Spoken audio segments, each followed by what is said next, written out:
ভাবে ডিম ছোড়াছুড়ি রাজনীতি শুরু হয়েছে, এই রাজনীতি এই পক্ষপাতী নয়। কিন্তু মুশকিল হচ্ছে জনতারাতে চলে গেছে ব্যাপারটা। গার্ডেনের মাটি তুলে সেখানে একটা ঝিল বানিয়ে দিয়েছে প্রায়। ওটা ও পিএ নয়, ওই হচ্ছে প্র্যাকটিক্যালি মেন্টর। অভিষেক বন্দ্যোপাধ্যায় টাকা নিত, অভিষেক বন্দ্যোপাধ্যায় স্যালারি নিত, কিন্তু এরাই অভিষেককে চালাতো। কাজরি বন্দ্যোপাধ্যায় লাফিয়ে পড়ছে আরেকটু হলে। হ্যাঁ, তো বলুন আপনি ওটা বিজেপির ষড়যন্ত্র। আপনার তো বলতে ট্যাক্স লাগে। ভালো করে কড়ায় ভালো করে শেখা উচিত এদের, কিছুটা তেল দিয়ে কিছুটা বালিতে। হ্যাঁ, ভালো করে এদের ফ্রাই করা উচিত। আপনারা দেখছেন আজ তাক বাংলা, আর এই মুহূর্তে আজ তাক বাংলার মুখোমুখি হচ্ছেন সজল ঘোষ। আমরা সরাসরি সজলদার কাছে যাব। সজলদা, আমরা যেটা দেখলাম যে প্রথম আপনাদের কেএমসিতে মুখ্যমন্ত্রী এলেন শুভেন্দু অধিকারী, কিন্তু শুভেন্দু অধিকারী যে বার্তাটা দিলেন, সজল ঘোষ সহ মীনা দেবী পুরোহিত, বিজয় ওঝা, তাদেরকে কিন্তু পিছনের সারিতে বসালেন। সামনের সারিতে তিনি মেয়রকে ডেকে নিলেন, মালা রায়কে ডেকে নিলেন। এই যে একটা বার্তা উনি দিতে চাইছেন যে সবাইকে নিয়ে চলা, কলকাতা কর্পোরেশনের উন্নয়ন যাতে কোনোভাবে বন্ধ না হয়, একটা খুব গুরুত্বপূর্ণ বিষয়। তো এই বিষয়টাকে আপনি কেমনভাবে দেখেন? রাজনীতি করেননি উনি। কিন্তু আপনাদের তো গভর্নমেন্টে যখন প্রশাসনিক বৈঠক হতো আপনাদের তো ডাকাই হতো না। তাহলে আমার আর তৃণমূলের তফাৎ কোথায়? আমাদের সঙ্গে তৃণমূলের তফাৎ কোথায়? সেটাই তো তাদেরকেই বসিয়ে বুঝিয়ে দিল যে তুমি ডাকতে না, তোমাদের ডাকলাম।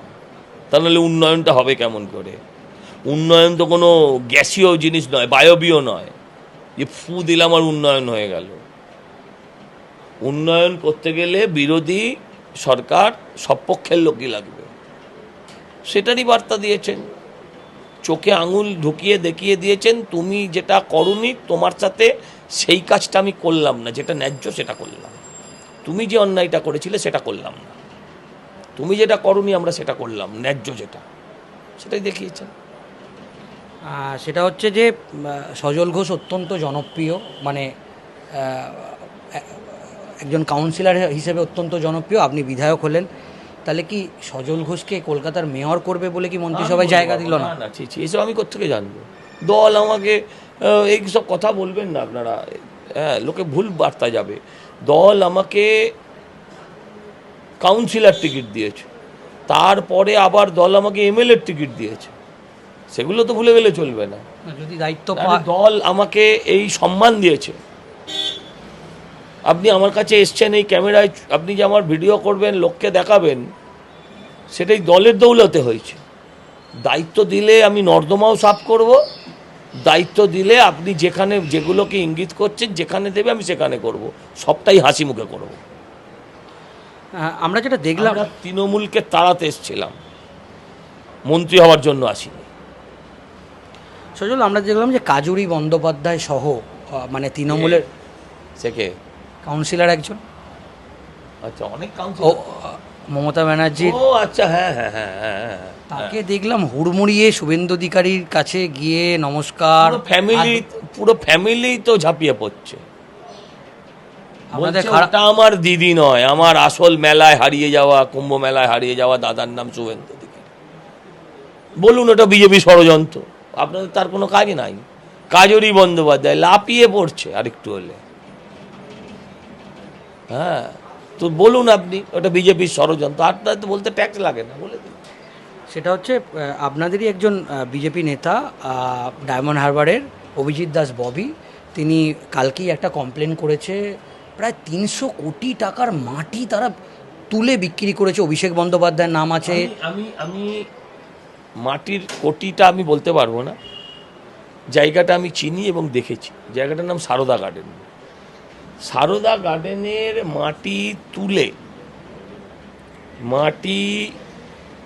তুলে সেখানে একটা ঝিল বানিয়ে দিয়েছে, প্রায় একটা ওয়াটার বডি তৈরি করে দিয়েছে প্রায়।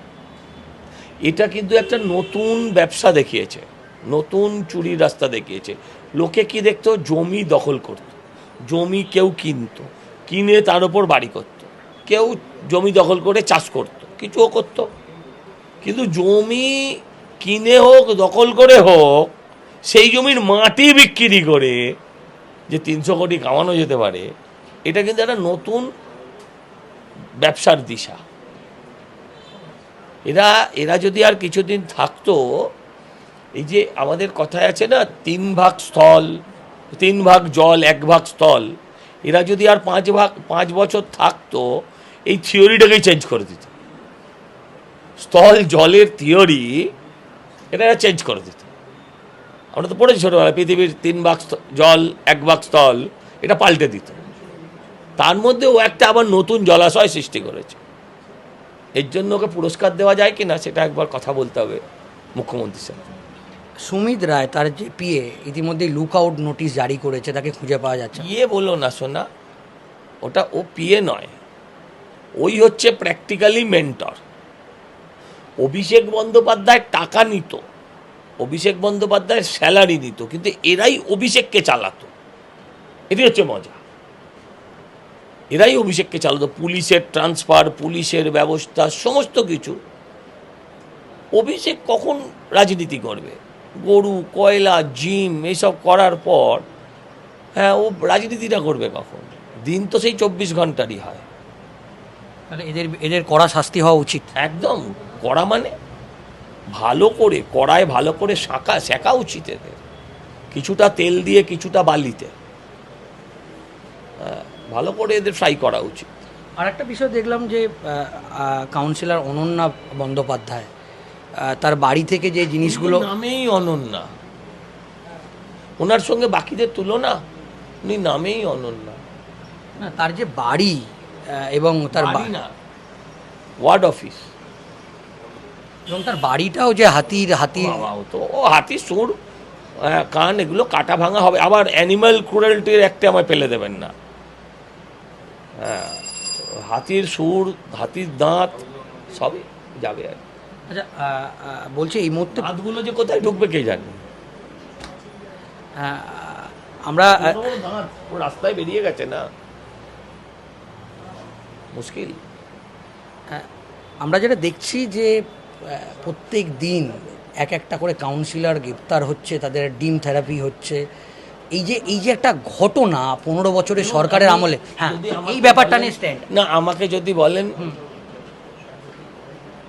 এইভাবে যেভাবে ডিম ছোড়াছুড়ি রাজনীতি শুরু হয়েছে, এই রাজনীতি এই পক্ষপাতী নয়। কিন্তু মুশকিল হচ্ছে জনতার হাতে চলে গেছে ব্যাপারটা, জনতার হাতে চলে গেছে। এটা যদি বিজেপি মাত্র, আপনি আমায় বলতেন, যারা দেখা যাচ্ছে, যারা ধরা পড়ছে, যারা আইডেন্টিফাইড হচ্ছে, অল আর ফ্রম তৃণমূল, হয় তৃণমূল নয় পাবলিক। অভিষেককে ডিম মারবে